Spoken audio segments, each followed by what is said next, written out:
E hoje a gente vai falar sobre o amor, que é o maior mandamento de Deus, que Deus deixou para nós, é o amor. Então a gente vai falar sobre o amor. Aqui fala sobre o fruto do Espírito. Glória a Deus.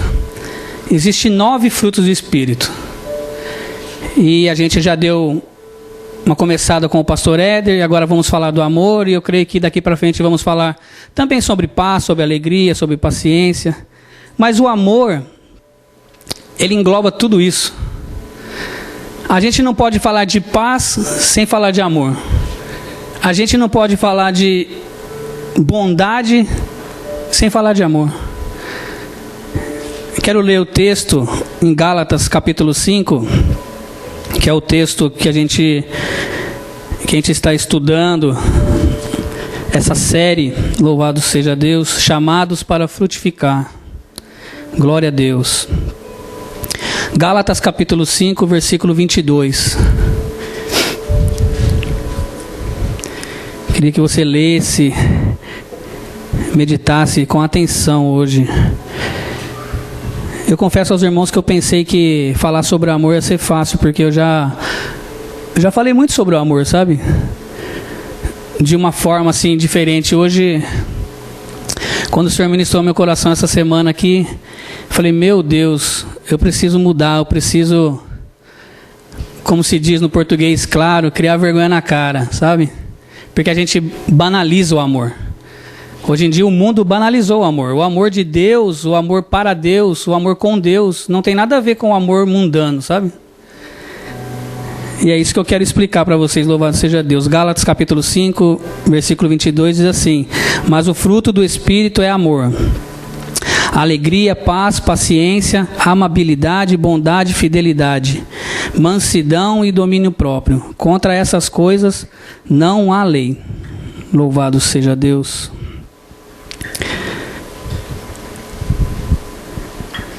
Eu quero começar falando que o amor, ele não é um mero sentimento. A gente banaliza muito hoje em dia como um mero sentimento. O amor não é sentimento, o amor é decisão. O amor é doação. Você pode ver que as novelas, o cinema pregam um amor artificial, sabe? Aquela coisa que você encontra a pessoa e fala que já está amando, sabe? Você conhece a pessoa 2 semanas e fala, eu te amo. Amor é construção. Amor é dia a dia. A gente pensa que o amor é... A gente somos muito levados assim por emoção, sabe? Você pode ver, quando a gente banaliza o amor, emocionalmente falando, a gente... Esse frio que está aí hoje em dia. Você imagina, se você colocar a nossa emoção, a gente não vem para ir para a igreja. A gente fica na cama dormindo, porque está frio demais. Você levanta cedo para vir para a igreja. Olha como que é. A emoção, irmão, toma conta da gente de uma certa maneira, sabe? Que você fala assim, caramba, hoje eu senti que eu vou para a igreja. Ninguém serve ao Senhor sentindo nada. A gente serve ao Senhor decidindo, sabe? Você acorda decidido que vai para a igreja. Eu estava pesquisando nessa semana sobre esse amor que o mundo tá falando que é bom, sabe? E a gente começa a entender que o amor de Deus, ele é bom. Só que ele sofre. O amor de Deus não foi nada de graça. Convenhamos comigo, o Senhor Jesus, ele sofreu demais na cruz. Por amor. Então, o amor é sofrimento. Você acha que Jesus ele não estava sofrendo na cruz quando estava pregado? Olha o tamanho do amor de Cristo para mim e para você. E as pessoas no mundo estão banalizando o amor. Tudo é amor. Você sente vontade, é amor. Você tem paixões, é amor. E a gente olha para a palavra de Deus, biblicamente falando, o amor não tem nada a ver com isso. O amor é puramente sofrimento. Aí vocês falam assim, nossa, mas tem que sofrer para amar? Tem que sofrer para amar. Você imagina quando Deus une o casal, marido e mulher, duas pessoas totalmente diferentes. Duas pessoas totalmente vindo de famílias diferentes. Tem pessoas que vêm do norte do país e tem pessoas que vêm do sul. Você imagine a diferença. Imagine quando você casa com um japonês ou com a japonesa, ou sei lá, com um angolano, por exemplo. Como que é diferente, né? As coisas são diferentes. Olha que Deus, como Ele consegue unir duas pessoas no mesmo lar e falar, isso é amor. O que eu quero explicar para vocês, o amor está nas diferenças. O amor também, ele está assim. Eu e a minha esposa, a Giane, eu nasci em São Paulo. A Giane nasceu no Mato Grosso. É muita diferença, irmão. É muita diferença de mentalidade, é muita diferença. E no começo, tudo é amor. No começo é tudo mil maravilha. Mas vai chegando 7 anos de casado, 10 anos de casado, 15 anos de casado, você vai passando por certas coisas, você vai falar, caramba, agora que eu estou amando de verdade. Por quê? Porque a gente passou por certas dificuldades, certas fases que é um processo, sabe? O amor é um processo. O casamento é assim. Com Cristo também é assim. Com Cristo nós passamos por vários processos, até entender o amor de Deus. Louvado seja Deus. Eu queria que você abrisse em Mateus, capítulo 22.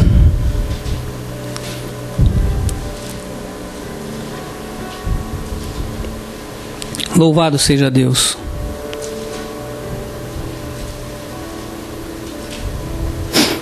No versículo 37.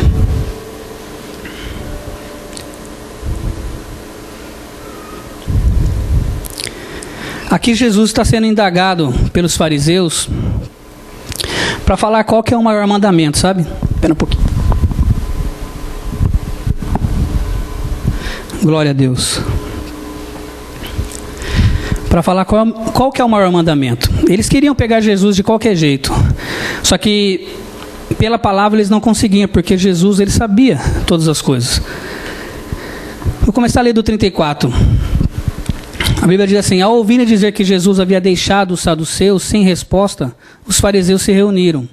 Um deles, perito na lei, o pôs à prova com esta pergunta, mestre, qual é o maior mandamento da lei?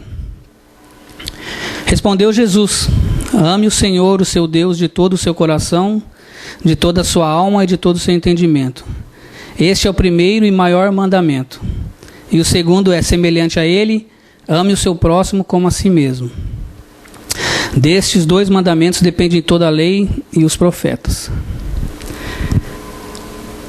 Aqui é explícito, quando Jesus ele foi indagado de qual seria o maior mandamento, ele não titubeou, ele falou assim, você tem que amar Deus em primeiro lugar. Primeiro Deus, depois o próximo. Ele não titubeou. Eles queriam pegar, tudo isso depende, a lei depende disso, os profetas dependem do amor, tudo depende do amor de Deus, louvado seja Deus. Quando você vê, lá em Coríntios, no capítulo, 1 Coríntios, no capítulo 13, fala sobre o amor, sobre Paulo falando sobre o amor. Paulo, ele declara esse poema, é um poema, sabe? E para nós que somos cristãos, é o mais lindo de todos, que fala sobre o amor. Louvado seja Deus. Só que ele fala que o amor tudo sofre. Ele fala que o amor tudo espera. Ele fala que o amor tudo crê. Que o amor, ele não busca o seu próprio interesse. Louvado seja Deus. O que eu quero dizer com isso? Quando a gente coloca Deus em primeiro lugar, louvado seja Deus, irmãos, todas as coisas, elas cooperam, sabe? Enquanto a gente não aprender a colocar Deus acima de todas as coisas, nada dá certo na nossa vida. Você pode prestar atenção, nada dá certo. Às vezes você fala assim, não, mas está dando certo para fulano, para ciclano. Isso aí é só superficialmente falando, irmão. Você servir ao Senhor é amar a Deus acima de todas as coisas. quando você vai casar, por exemplo, se o seu marido ou a sua esposa não amar a Deus acima de todas as coisas, não tem como dar certo. É duro falar, mas é verdade. Se não colocar primeiro Deus acima de todas as coisas, não dá certo. Nenhum casamento dá certo. Mas tem pessoas que estão 50 anos casado. Mas e aí? E o que quer dizer 50 anos casado? Não quer dizer absolutamente nada, irmão. Perante aos olhos do Senhor. O Senhor sempre quis ter a primazia em tudo. Nas ofertas, nos dízimos, na primícia, tudo. O Senhor, Ele precisa da sua oferta? Não precisa da sua oferta. Mas Ele quer que você esteja nele primeiro. Vou dar uns exemplos para você. Primícia significa primeiros frutos, biblicamente falando. O Senhor, louvado seja Deus, Ele não está interessado na sua oferta, e sim na sua atitude de honrar a Ele. Louvado seja Deus. Gênesis capítulo 4 conta uma história que todos nós conhecemos, de Caim e Abel. Louvado seja Deus. Olha que interessante essa passagem. Adão teve relações com Eva, sua mulher, e ela engravidou e deu à luz a Caim. Disse ela: com o auxílio do Senhor tive um filho homem. Voltou a dar à luz, desta vez, a Abel, irmão dele. Abel tornou-se pastor de ovelhas e Caim, agricultor. Passando algum tempo, Caim trouxe do fruto da terra uma oferta ao Senhor. Abel, por sua vez, trouxe as partes gordas das primeiras crias do seu rebanho. O Senhor aceitou com agrado Abel e sua oferta, mas não aceitou Caim e sua oferta. Por isso Caim se enfureceu e o seu rosto se transformou. E o Senhor disse a Caim: por que você está furioso? Por que se transformou o seu rosto? De fato, se você fizer o bem, não será aceito? Mas se não fizer, saiba que o pecado ameaça a porta. Ele deseja conquistá-lo, mas você deve dominá-lo. Disse, porém, Caim a seu irmão Abel: vamos para o campo. Quando estavam lá, Caim atacou seu irmão Abel e o matou. Por causa de uma oferta, irmão, Caim assassinou o seu irmão. Deus, ele deixa claro para Caim. Ele fala assim: Caim, se você fizesse o que é certo, eu não se agradaria da sua oferta? Abel, ele pegou a primeira parte do que ele tinha e deu para Deus. Por isso que Deus se agradou de Abel e não de Caim. Caim, ele deixou para trás, ele colheu, ele deu a oferta? Ele deu a oferta. Ah, mas não foi boa não? Ele deu a oferta, mas não foi a primeira parte. No Antigo Testamento, quando era a festa da colheita, por exemplo, as pessoas pegavam um feixe, né, e davam para Deus a primeira parte, que era um feixe. Um feixe é tipo assim, você ajuntar com as suas mãos o máximo que você pode pegar de trigo, sabe? E abraçar, esse é o primeiro feixe. Então isso daí, eles davam como oferta ao Senhor e o Senhor se agradava disso. Porque era a primeira parte. Você imagine uma imensidão de trigo, mas só por causa daquele pequeno feixe o Senhor se agradava. Então na questão não é a oferta se ela é alta ou se ela é baixa. A viúva que deu a oferta também pouco, Deus não se agradou? Igual se agradou. E quem deu bastante, muito, não é a quantidade. Por isso que eu falo, o casamento não é a quantidade de anos que você passa com a sua esposa ou com o seu esposo. É a qualidade de vida que você tem com o seu esposo ou com a sua esposa, perante a Deus. Se você buscar primeiro a Deus, todas as coisas vão ser acrescentadas. Mateus 6,33. Se a gente buscar o reino do Senhor em primeiro lugar, para você ver como que Deus trabalha com honra, com amor. Enquanto a gente não começar a entender que se você não colocar Deus acima de todas as coisas, Deus, ele não vai fazer nada por você. Você pode vir aqui cantar, dançar, pular, se alegrar, só superficialmente. Só aquilo ali, depois você vai sair daqui vazio. Agora, quando você começa a honrar a primeira parte de tudo que você tem, Deus começa a se agradar de um tanto que você não imagina como que a vida espiritual muda. Como que o reino espiritual coopera a seu favor. Olha Gênesis capítulo 4. Desculpa, Gênesis 22. Vou te dar outro exemplo.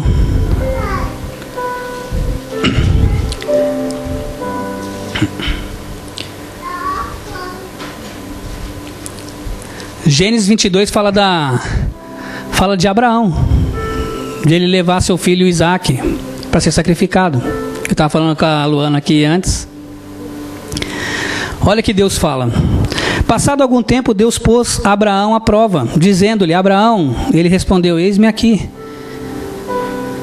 Você já parou para pensar que é Deus falando com Abraão? Irmãos, isso é tremendo demais. Deus, ele olhar para um camarada e se importar com o camarada e falar assim: não, eu vou colocar ele à prova, para ver se ele me ama de verdade. E Abraão diz: eis-me aqui. Então disse Deus: tome seu filho, seu único filho, seu primogênito, Isaque, a quem você ama, e vá para a região de Moriá. Sacrifique-o ali como holocausto, num dos montes que lhe indicarei. Na manhã seguinte, Abraão levantou-se e preparou o seu jumento. Levou consigo 2 de seus servos, Isaque. Seu filho, depois de cortar lenha para o holocausto, partiu em direção ao lugar que Deus lhe havia indicado. No terceiro dia de viagem, Abraão olhou e viu o lugar ao longe. Disse ele a seus servos: fiquem aqui com o jumento enquanto eu e o rapaz vamos até lá. Depois de adorar, voltaremos. Olha que Abraão fala: depois de adorar, nós voltaremos. Ele já está falando no plural. Ele podia falar: depois a gente vai adorar e a gente volta. Tipo assim, não, ele falou assim: a gente vai voltar, a gente voltaremos, né? Abraão pegou a lenha para o holocausto e o colocou nos ombros de seu filho Isaque. E ele mesmo levou as brasas para o fogo e a faca. E caminhando os dois juntos, Isaque disse a seu pai, Abraão: meu pai. Sim, meu filho, respondeu Abraão. Isaque perguntou: as brasas e a lenha estão aqui, mas onde está o cordeiro para o holocausto? Respondeu Abraão: Deus mesmo há de prover o cordeiro para o holocausto, meu filho. E os dois continuaram a caminhar juntos. Aí ele vai lá, ele pega Isaque, amarra ele, e a hora que ele está com a faca, ele vai sacrificar. Deus fala: para, agora eu sei que você me ama. Olha o que a primícia fala. Deus falou assim: agora eu sei que você me ama. Quando você dá a primeira parte, você santifica a primeira parte ao Senhor. Como a gente estamos aqui pela manhã santificando o nosso dia para o Senhor. Aqui é começo de semana, hoje é domingo, é o primeiro dia da semana. Nós estamos aqui santificando o nosso dia ao Senhor, ouvindo a palavra do Senhor, louvando ao Senhor, né? Estamos comungando da mesma palavra. Isso é, você está dando a primeira parte ao Senhor. E aí, ele chega, Abraão, e Deus fala assim para ele assim: ó, agora eu sei que você me ama. Não mata ele não. Aí Abraão, a palavra diz que ele olhou assim, tinha perto do arbusto, tinha um cordeiro lá, ele foi, sacrificou o cordeiro e desceu juntos. Você vê espiritualmente falando, parece uma coisa assim: Abraão só foi ali, fez, Deus colocou ele à prova e acabou por aí. Não acabou por aí, irmãos. Olha que interessante. Eu não sei se Abraão quis fazer isso, sabe? Ou assim fez, porque Deus só mandou ele fazer. Só que Deus, sabendo de todas as coisas, irmão, olha o que aconteceu no reino espiritual. Para você entender como que a primícia, os seus primeiros atos a Deus, todos os dias, é o mais importante de todos. Abra Êxodo, capítulo 4, versículo 22.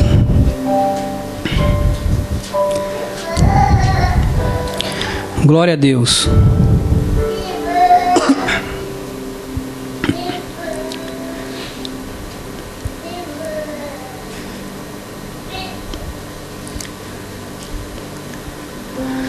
Em Êxodo capítulo 4, versículo 22, acaba de acontecer, o Moisés estava na sarça ardente, e aí falando com o Senhor, e aí quando ele volta, ele volta para resgatar o povo do Egito. Aí ele fala isso aqui, ó. Depois diga ao faraó, Deus falando com Moisés. Depois diga ao faraó que assim diz o Senhor: Israel é o meu primeiro filho. Olha o que ele fala. Israel é o meu primeiro filho. Agora você imagina. Israel é o primeiro filho. Na terra do Egito, mais ou menos tinha 600 mil pessoas. Isso aí só homens de guerra que a Bíblia fala. Se você parar para pensar que 600 mil pessoas, se a pessoa tiver uma mulher só, porque naquela época Deus era generoso com o homem. O homem poderia ter 2, 3, 4 mulheres. Então você imagine só, se cada homem tivesse uma esposa e 3 filhos, que é o normal. Você vê que Jacó teve 12 filhos, mais uma, 13. Se 600 mil, se tivesse cada um, tivesse uma esposa e 3 filhos, são 5 pessoas. Se você multiplicar por 600 mil, dá 3 milhões de pessoas. Você imagina o mar de gente que existia. E aí Deus, ele fala para Moisés: isso aqui é o meu primeiro filho. Olha para você ver como que Deus ama o povo. Olha para você ver. Por que você acha que Deus falou assim, que Israel era o meu primeiro filho? Se você juntar as coisas com Abraão, quando Abraão santificou o seu filho, e depois Deus ele fez promessas para Abraão. Ele falou assim: através de ti, todas as pessoas vão ser abençoadas. Através de você vai ter um mar de gente. Quanta areia? Conta areia para você ver. Tá vendo? Você não consegue contar. Então, isso aqui vai ser sua descendência. Tá vendo as estrelas no céu? Tenta contar as estrelas no céu. Tá vendo? Isso aqui vai ser sua descendência. Então você imagina, a descendência de Abraão estava no Egito. Por isso que Deus falou assim: ó, esse aqui é meu primeiro filho. Por que ele falou que é o primeiro filho? Porque Abraão santificou o primeiro filho. Entendeu? Então Deus, ele pegou aquele povo de Israel, abraçou e falou assim: esse aqui é o meu primeiro filho. Isso aqui é meu. Eu vou cuidar, eu vou tirar. Moisés só estava com a mão erguida.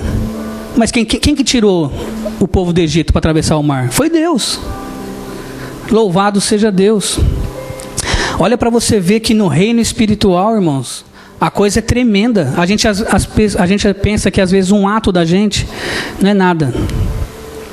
Presta atenção, se você coloca comida na boca de uma pessoa, na casa de uma pessoa, a pessoa está passando necessidade. Essa pessoa, irmão, normalmente, ela sempre vai ser grata a você. Eu já tive o prazer de ajudar a pessoa, sabe? Não preciso falar quem é nem nada, mas a pessoa, eu fui saber depois, por outra pessoa. As pessoas estavam arrecadando as coisas para entregar para uma família. Essa família tinha 2 crianças pequenininha. E aí o povo arrecadou as coisas na igreja, sabe? Pegou mantimento, levou para casa. Só que aí, tipo, como eu não trouxe mantimento, eu falei assim: eu vou dar 5 mil. Você vai lá e compra as coisas para aquele povo. Eu não sabia nem quem era. Depois esse irmão veio falar que era ele. Depois de 5, 6, 7 anos, sabe? E ele falou assim, a coisa que eu mais, assim, meu coração se encheu de alegria, é que ele falou assim: as minhas crianças eram pequenas. E elas queriam comer essas coisas, iogurte, essas coisas, chocolate, docinho. E quando eu peguei esses 5 mil, e o pastor foi e comprou essas coisas. Porque ele sabia que tinha 2 crianças pequenas. E ele foi e as crianças se alegraram, sabe, irmão? Aí eu fiquei pensando, sabe, depois eu fiquei com muitos dias pensando, eu falei: caramba, como que uma atitude, sabe, uma coisa, para mim, significante, você tirar 1.000, 5, não importa a quantia, e aí depois se você vê lá, depois de 5, 7 anos, você vê a pessoa dando um testemunho para você, e ela nem sabe que foi você que deu. O que a mão direita faz, a esquerda não precisa ficar sabendo. O Senhor, ele abre a janela do céu e derrama bênção sobre nossas vidas. Não é porque você é bonzinho, porque você é bonito. Entendeu? É porque você pratica o bem. E o amor de Deus, ele engloba nisso. Paulo, ele fala assim, ó: não cansamos de fazer o bem. Ele já sabia que o bem cansa.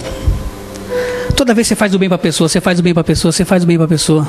E a pessoa vai lá e te esnoba, te maltrata e fala besteira de você, às vezes até te julga e você ajuda a pessoa.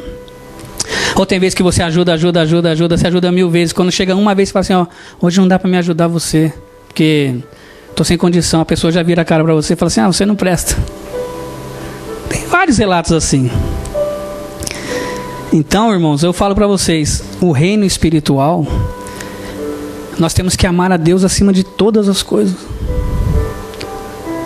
Não adianta a gente querer, a Bíblia mesmo fala, se você tiver o dom de línguas, não adianta nada. Se você não tiver amor, nada adianta. A gente pensa que o amor, tipo assim, para com Deus, Deus precisa que você ame Ele, Deus precisa que você, não. Deus precisa que você honre Ele com suas primícias. A primeira coisa que você tem, o que é melhor de você. Sabe essa palavra, quando Deus começou a ministrar meu coração na semana, eu falei, caramba, eu sou muito falho nisso. Eu sou muito falho. E é por isso que Deus falou comigo, porque eu sou muito falho. Será que nós entregamos a primeira parte da nossa vida para Deus? Será que nós entregamos a primeira parte do nosso sustento para Deus?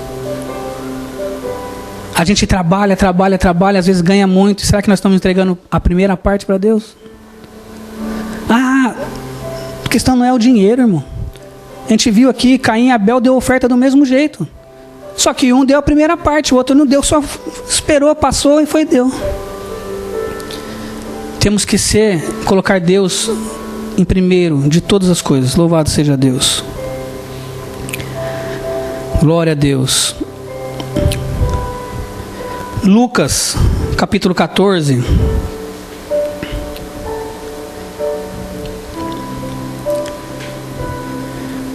Glória a Deus. No versículo 25 e diante. Aqui fala sobre renúncia. O título está escrito O Preço do Discipulado. A Bíblia diz assim: uma grande multidão ia acompanhando Jesus. Este, voltando-se para ela, disse: se alguém vem a mim e ama seu pai, sua mãe, sua mulher, seus filhos, seus irmãos e irmãs, e até sua própria vida, mais do que a mim, não pode ser meu discípulo. E aquele que não carrega a sua cruz e não me segue, não pode ser meu discípulo. E aí ele começa a falar: qual de vocês, se quiser construir uma torre, primeiro não se assenta e calcula o preço, para ver se tem dinheiro suficiente para completá-la? Pois se lançar o alicerce e não for capaz de terminá-la, todos os que a virem rirão dele, dizendo: este homem começou a construir e não foi capaz de terminar. E aí o Senhor Jesus ele fala mais uma vez: ou qual é o rei que, pretendendo sair à guerra contra outro rei, primeiro não se assenta e pensa se com 10.000 homens é capaz de enfrentar aquele que vem contra ele com 20.000? Se não for capaz, enviará uma delegação, enquanto o outro ainda está longe, e pedirá um acordo de paz. Da mesma forma, qualquer de vocês que não renunciar a tudo o que possui, não pode ser meu discípulo. Nós, irmãos, Jesus ele foi muito duro, sabe? Com renúncia. E às vezes a gente fica meio assim, fala assim: isso aqui não tem nada a ver. Jesus ele fala que se você vai a Ele e diz que ama a Ele, mas se você ama mais o seu pai e a sua mãe do que a Ele, você não é digno dele. Você não pode ser seu discípulo. Você não tem direito de seguir a Cristo, já pensou? Em outras palavras, você não tem direito de seguir a Cristo. Se você amar seu pai, sua mãe, os seus irmãos, você não pode seguir a Jesus. Eu fiquei pensando essa semana, sabe, nesse Lucas 14. Falei: caramba, que palavra dura. Se a gente amar nossos filhos, eu amo meus filhos, só que se eu não amar Deus mais do que eu amo meus filhos, eu não sou digno do Senhor. E talvez por isso eu não entre no reino dos céus. Quando a gente fala que ama a esposa, ou a esposa ama o marido mais do que os nossos filhos, as crianças, elas ficam zangadas, sabia? A gente como filho também, se você perguntar para sua mãe, para seu pai, você ama mais quem? Você vai falar, não, eu amo você, meu filho. Não, você vai falar, eu amo a Deus. Depois eu amo você. Mas eu sou por último, você é por último. Depois de Deus, você é o próximo. A gente tem que ensinar, sabe, essas primícias para os nossos filhos.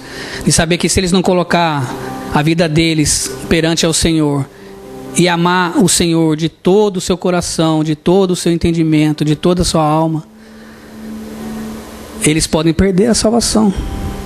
E nós também. Louvado seja Deus. Se você olhar em Gálatas, no capítulo 5, é onde que nós começamos.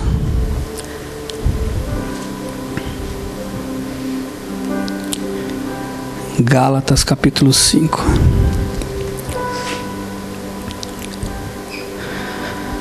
No versículo 24, depois que ele fala do fruto do Espírito, aí ele diz assim: os que pertencem a Cristo Jesus crucificaram a carne com suas paixões e os seus desejos. Está falando para a Luana aqui que a gente, quando é crucificado com Cristo, nova criatura nós somos. Se você ler em Esdras, no capítulo 6, o rei Dario, ele dá um decreto, ele faz uma lei, que quando a pessoa era má, quando a pessoa era de má conduta, não servia ao Senhor, ele ia ser crucificado. Olha para você ver como que é as coisas. Quando você fica no mundo, quer fazer as coisas, você era crucificado. E ele falou assim que o decreto dele foi que a viga da casa da pessoa, aquela madeira que sustenta a casa da pessoa, ela era arrancada e ele era crucificado ali, naquela viga. E aí você imagina, a Bíblia fala assim que a viga era tirada e a casa era caída, ela caía a casa. Simplesmente era derrubada a casa, destruída. Se você pegar, quando Jesus ele foi crucificado, olha que interessante, irmão.